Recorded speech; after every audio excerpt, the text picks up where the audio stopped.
What's up guys, Kelly McKay here, aka HVACmillionaire. Be sure to like, comment, and subscribe below. Today we're going to talk about the acronym for leadership. Let's go.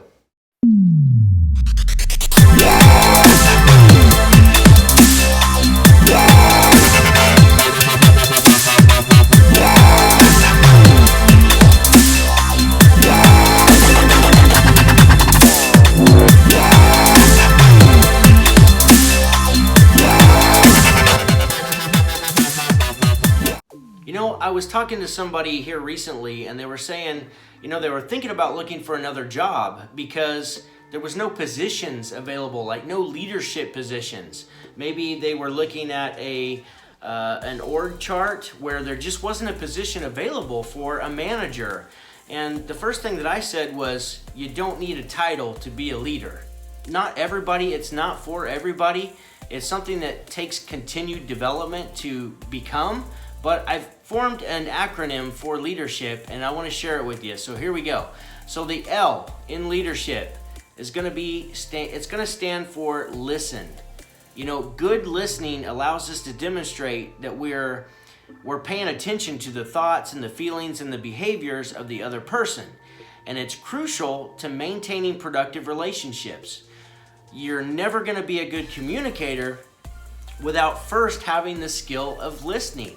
So have you ever been like somebody's talking to you and you immediately want to say something because you had a thought, and the whole time they're talking you're constantly just thinking about what you want to say and you're waiting for them to stop so you can say it? Well, that's not good listening skills, and we all find ourselves doing that once in a while. So instead of that, let that thought fall to the side and just listen and finish and hear them out before you respond. Next thing, the E is energy. To have effective leadership skills, you must have energy. When you take care of yourself, you're going to feel more vibrant and energized, and people feel that, and it's going to rub off on them. So when you make a decision to become a leader, you have to think and act well under pressure, which requires having the necessary energy to perform at those high levels. So how can you increase your energy? A. The A in leadership stands for above and beyond. You're going to gain instant respect, trust, and admiration from your colleagues when you're able to take any task that you're assigned or given and you're able to do it exceptionally well.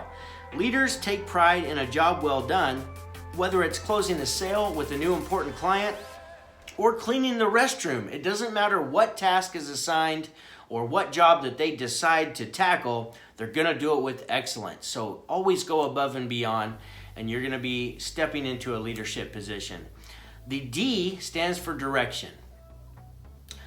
Direction is extremely important. I know I've repeated the Weldon Long story about leadership. It's about, he's talking about being a business owner, but I think it applies to leadership too. He talks about going through the jungle. He said you've got the people on the front line and they're swinging the machetes and they're clearing the path. And then you got the managers behind them and they're making sure that they're swinging the machetes with efficiency. They're making sure that the blades are sharp. But then you've got the owner and he's up on the canopy, he's on a ladder high above the canopy and he's making sure we're in the right jungle. And I love that story, I love repeating it because that meant so much to me when I heard that a long time ago. But leaders have a clear direction and they know which direction that they are headed. They talk about the direction often and they paint the vision of what it's going to be like when we get there. I've also told the story about Walt Disney, I think, before on here, where you have to also become animated when you talk about where we're going. Get excited, because that excitement rubs off on people. So the next one, the E in leadership, the second E, is emotional intelligence.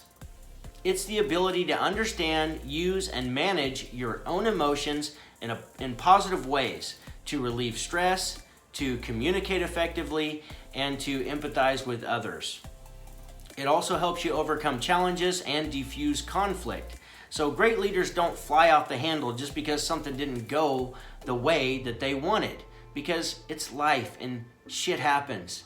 but they're able to step back and evaluate and think before allowing their emotions to cloud their judgment and decisions. R, results. Instead of excuses and reasons, leaders understand that results are really the only thing that matters, they strive to continually improve those results in all areas of their life, not just their business. S, service to others. S stands for service to others. At some point in a leader's life, they make a shift from focusing on themselves to focusing on others.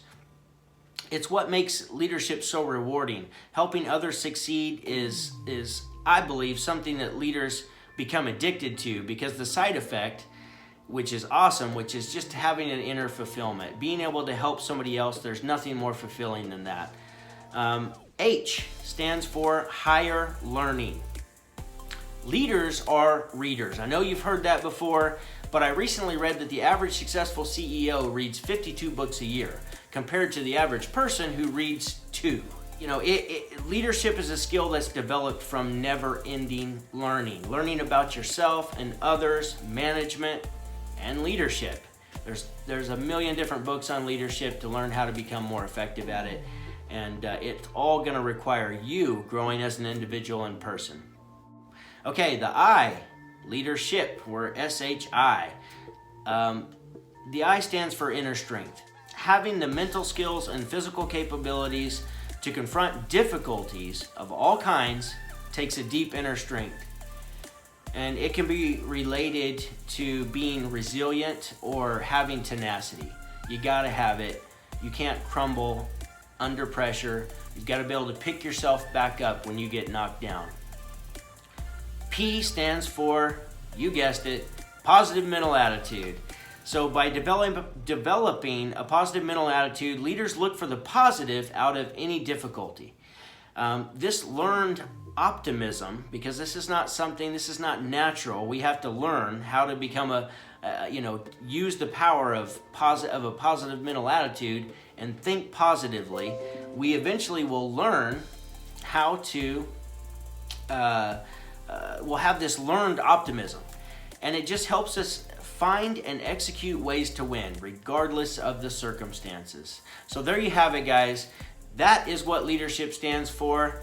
L is listen, E is for energy, A is for above and beyond, D is for direction, E is for emotional intelligence, R is for results, the only thing that really matters, S is service to others, H is higher learning, I is inner strength, and P is a positive mental attitude. Okay guys, like I said, if you stay till the end, I want to share 2 major things that you want to avoid at all cost when it comes to becoming a leader or being a leader. Number 1, never put someone on a pedestal and never put them in a pit. You know, I do believe in differentiation, which just means that if you perform at high levels, I believe you should be rewarded for your efforts and you should be acknowledged. But I don't believe everyone should get a trophy, which is the differentiation. You know, I just don't believe that. So there's a line that I've learned not to cross, which is saying, thinking, and believing that the high performer is the end-all, be-all. The fact is that everyone's replaceable, even you, even I. We're all replaceable. On the other side of that, never put someone in a pit, which can be easy to do when you're a leader and when somebody on your team or your coworker isn't performing or behaving in a beneficial way to themselves or the company or the business. If you find yourself saying things like, you know, they always do that and they always behave this way, or they never do this or they never do that, just consider the possibility that it might not be true. What you're saying might not be true. It could be that you let your emotional intelligence slip, and it's your emotions that are leading you to think and feel that way. Number 2 thing to avoid is the minute you stop trying to push people up, even if they could take a position that maybe you're striving for, then you aren't following that S that we just talked about in the leadership, which is service to others. It cannot be about you. It's always about helping someone else achieve.